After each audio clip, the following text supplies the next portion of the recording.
হরে কৃষ্ণ কৃষ্ণ কৃষ্ণ হরে হরে হরে রাম রাম রাম হরে হরে। নমস্কার বন্ধুরা, সত্যানুসরণ চ্যানেলে আপনাদের সকলকে জানাই স্বাগত। সুপ্রিয় দর্শক বন্ধুরা, আজকে আমরা একটি অত্যন্ত গুরুত্বপূর্ণ ও প্রাসঙ্গিক বিষয় নিয়ে আলোচনা করব। আমরা প্রত্যেকেই জানি ইতিমধ্যে পড়ে গিয়েছে চৈত্র মাস, আর এই চৈত্র মাসের বৃহস্পতিবার রাতে ঘুমানোর আগে বলুন এই মন্ত্র। এর ফলে 99% মানুষ ধনবান হতে সক্ষম হয়েছেন, আর আপনিও হতে পারেন। বন্ধুরা, প্রত্যেকটি মানুষই চায় যে তাদের অর্থ ভাগ্যকে কিভাবে বদলে নিতে পারে। আর আপনি যদি আর্থিক উন্নতি করতে চান, আপনার আর্থিক কষ্ট থেকে বেরিয়ে আসতে চান, আপনার অর্থনৈতিক অবস্থার উন্নতি ঘটাতে চান, তাহলে মা লক্ষ্মীর আরাধনা করুন। আর এই চৈত্র মাসে মা লক্ষ্মীর কিভাবে আরাধনা করবেন এবং কখন করবেন, সমস্ত কিছুই আজকে আমি এই ভিডিওর মাধ্যমে আপনাদের জানিয়ে দেব। তাই এই প্রসঙ্গে বিস্তারিত জানতে আমাদের এই ভিডিওটি সম্পূর্ণ মনোযোগ সহকারে শেষ পর্যন্ত দেখতে থাকুন।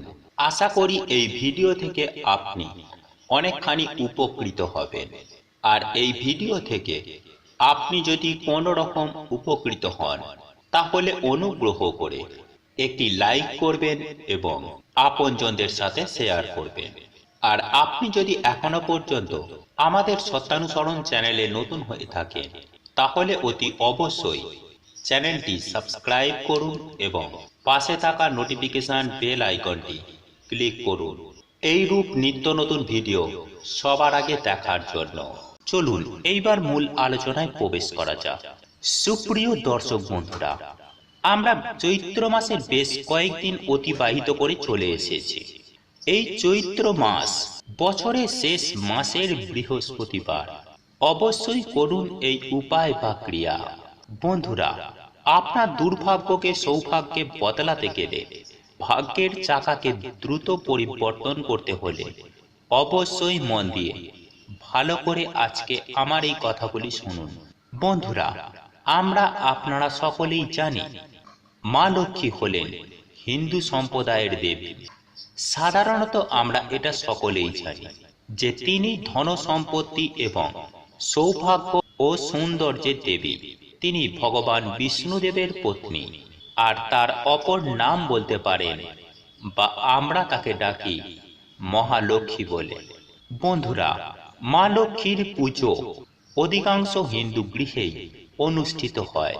আপনার বাড়ির ঠাকুর ঘরে মা লক্ষ্মীর ছবি বা মূর্তি যাই থাকুক না কেন, তার সামনে আপনাকে এই ক্রিয়াটি করতে হবে।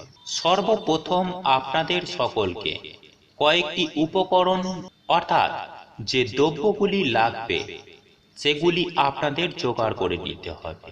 সবার প্রথমেই আমি আপনাকে বলি যে আপনাকে একটি তামা বা পিতলের ঘট কিনতে হবে। আর আপনার বাড়িতে যদি ঘট থেকে থাকে তাহলে কোনো অসুবিধা নেই, আপনি ওই ঘটই ব্যবহার করতে পারেন।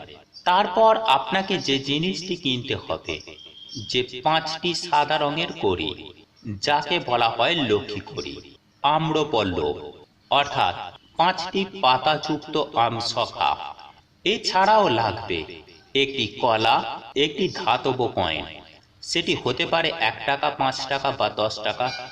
আপনার কাছে যেমনটি কয়েন আছে আপনি সেই কয়েনটি জোগাড় করে রাখুন। বন্ধুরা, আমাদের প্রত্যেকের জীবনে সব থেকে বড় সমস্যা হচ্ছে আর্থিক সমস্যা। আর এই আর্থিক কষ্টকে দূরীভূত করতে চাইলে মা লক্ষ্মীর কৃপা দৃষ্টি আমাদের সকলের ওপরেই থাকা প্রয়োজন। যাই হোক, এইবার আমি আপনাদেরকে বলি যে আপনারা কি করবেন। চৈত্র মাসের যে কোনো বৃহস্পতিবারে সকালে স্নান পর্ব সেরে নিয়ে একটি শুদ্ধ বস্ত্র পরিধান করুন। তারপর আপনি আপনার বাড়ির মধ্যে যেমন বৃহস্পতিবারে আলপনা দেওয়া হয়, ঠিক সেভাবেই আপনি আলপনা অঙ্কন করুন আপনার বাড়িতে। আর একটি বিষয় আপনারা অবশ্যই খেয়াল রাখবেন যে প্রত্যেকটি দরজার সামনে যখন আলপনা দেবেন মা লক্ষ্মীর পদচিহ্ন অঙ্কন করতে ভুলবেন না। তারপর সন্ধ্যা বেলায় আপনারা যেমন আপনার বাড়িতে ধূপ জ্বালিয়ে প্রদীপ জ্বালিয়ে বাড়িতে সন্ধ্যার প্রদীপ দেখান, ঠিক সেভাবেই সন্ধ্যা দেবেন। তারপর ওই তামা বা পিতলের ঘরটি নিয়ে আপনি আপনার বাড়িতে থাকা যে মা লক্ষ্মীর মূর্তি বা চিত্র যাই থাকুক না কেন আপনার ঠাকুর ঘরে, তার সামনে ওই ঘরটি প্রতিষ্ঠা করতে হবে। হ্যাঁ বন্ধুরা, আপনি ঠিকই শুনেছেন, আপনাকে মঙ্গল ঘট স্থাপন করতে হবে। এইবার শুনুন কিভাবে করবেন। আপনি তামা বা পেতলের ঘট যাই ব্যবহার করুন না কেন, তার মধ্যে কানায় কানায় পরিপূর্ণ জল রাখবেন, অর্থাৎ গঙ্গা জলে পরিপূর্ণ করবেন। আর যদি গঙ্গা জল না থাকে, পরিষ্কার কোনো পুকুরের জল আপনারা ব্যবহার করবেন। তারপর আপনি যে টাকার কয়েনটি জোগাড় করেছেন, সেই কয়েনটি ওই ঘটের মধ্যে ফেলে দেবেন। ঠিক এর সাথেই আপনার নিয়ে আসা যে 5টি কড়ি, সেই 5টি কড়িও ওই ঘটের মধ্যে দিয়ে দেবেন। তারপর ওই ঘটের ওপরের দিকে 5টা পাতা বিশিষ্ট আম শকাটি ঘটের ওপরে রাখবেন। তার ওপরে আপনি ওই কলাটি বসাবেন, আর কলার ওপরে একটু সিঁদুর দিয়ে অবশ্যই একটি তিলক কেটে দেবেন। ঠিক এর পাশাপাশি ওই ঘটের সামনের দিকে ওই সিঁদুর দিয়ে একটি মঙ্গল চিহ্ন অঙ্কন করতে হবে, অর্থাৎ স্বস্তিক চিহ্ন অঙ্কন করতে হবে। তারপর আপনি আপনার মনের মতো করে মায়ের পুজো আরাধনা করুন, মাকে ধূপ জ্বালিয়ে প্রদীপ জ্বালিয়ে আরতি করুন।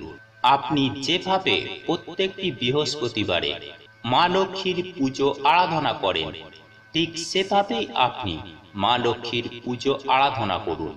এরপর মা লক্ষ্মীর পাঁচালী অবশ্যই পাঠ করবেন।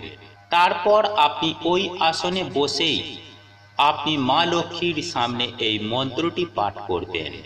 আর মন্ত্রটি হলো, ওং সর্বজ্ঞে সর্ববরদে সর্বদুষ্ট ভয়ঙ্করী সর্বদুঃখ হরে দেবী মহালক্ষ্মী নমস্তুতে। এই মন্ত্রটি আপনাদের 3 বার নচেত 11 বার অথবা 28 বার জপ করতে হবে। আপনি আপনার সুবিধা মতো আপনি জপ করতে পারেন। আমি এই মন্ত্রটি আপনাদের সুবিধার্থে আরো একবার বলে দিচ্ছি, ভালো করে শুনে নিন। ওং সর্বজ্ঞে সর্ববরদে সর্বদুষ্ট ভয়ঙ্করী সর্বদুঃখ হরে দেবী মহালক্ষ্মী নমস্তুতে।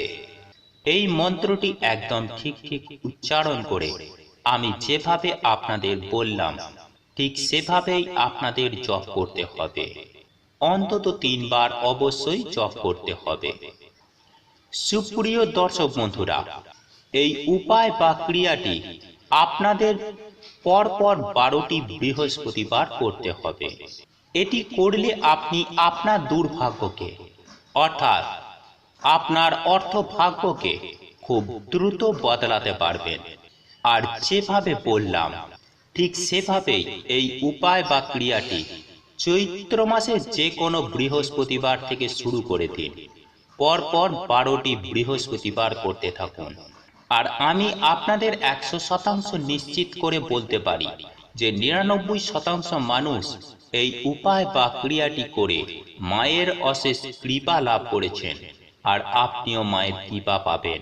মা লক্ষ্মী আপনার গৃহে স্থিত থাকবে। তবে আরো একটি বিষয় আমি আপনাদের জানিয়ে দিই, যে পরপর বৃহস্পতিবার যখন আপনি এই উপায়টি করবেন, তখন প্রত্যেকবার আর ওই টাকার কয়েন বা লক্ষ্মী কড়ি কিনে আনতে হবে না। ওগুলো যেমন থাকার ওগুলো তেমনই থাকবে। আপনি শুধু প্রত্যেক বৃহস্পতিবার জলটা পরিবর্তন করে দেবেন।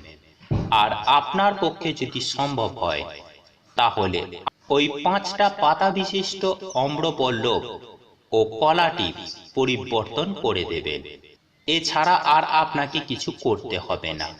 তবে সুপ্রিয় দর্শক বন্ধুরা, এই মন্ত্রটি কখনো জপ করতে ভুলবেন না।